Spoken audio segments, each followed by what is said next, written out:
पहले हम डिफाइन करेंगे कि डिकम्पोजिशन रिएक्शन होता क्या है।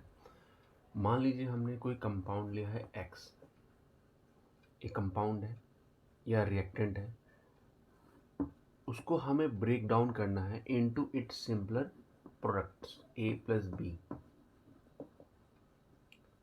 सेकेंड कंपाउंड ले लो Y, उसको हमने ब्रेक डाउन किया, ये भी डिकम्पोजिशन रिएक्शन है, ये डिकम्पोजिशन रिएक्शन होगा। A में टूटा, हमें 3 प्रोडक्ट मिल गए।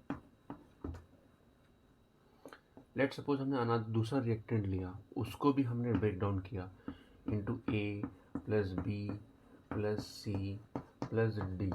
तो ये सारे क्या है, डिकम्पोजिशन रिएक्शन है। क्यों? क्योंकि एक सिंगल रिएक्टेंट ब्रेक डाउन हो रहा है इनटू 2 और मोर प्रोडक्ट। ठीक है, और इसको इसमें फॉर्म करने के लिए, इसको फॉर्म करने के लिए हमें या तो हीट देना पड़ सकता है या इलेक्ट्रिसिटी दे दो या सनलाइट में रख दो। डिकम्पोजिशन रिएक्शन तभी होगा या तो आप किसी भी कंपाउंड को हीट करो, या तो किसी कंपाउंड को इलेक्ट्रिसिटी दो, या किसी कंपाउंड को सनलाइट दो। डिपेंड करता है वो कंपाउंड कैसा है। अगर उस कंपाउंड को हीट देने पे ही सिंपल प्रोडक्ट बनेगा तो हमें हीट ही देना पड़ेगा, उसको हम करंट नहीं दे सकते, इलेक्ट्रिसिटी नहीं दे सकते।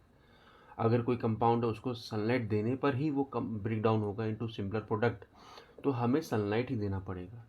और आप देख रहे हो जो भी प्रोडक्ट बन रहा है ये तभी बनेगा जब या तो हम उसकी जो रिक्वायरमेंट है, इस रिएक्शन की हीट रिक्वायरमेंट है, इस रिएक्शन की इलेक्ट्रिसिटी रिक्वायरमेंट है, इस रिएक्शन की सनलाइट रिक्वायरमेंट है, तो हमें ये 3 देने पड़ रहे हैं।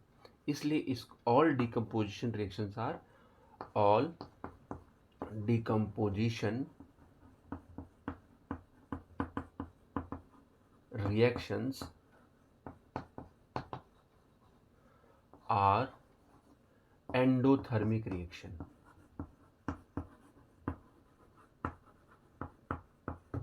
Endothermic reactions. क्यों रिएक्शन होगा?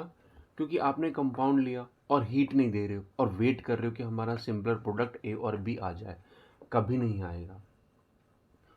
ठीक है, तो हमें हीट देंगे, जैसे हीट करोगे ए और बी आपको मिल जाए। एक कंपाउंड है जिसको इलेक्ट्रिसिटी देने पर ही ए बी सी दे रहा है तो आपको इलेक्ट्रिसिटी देना पड़ेगा।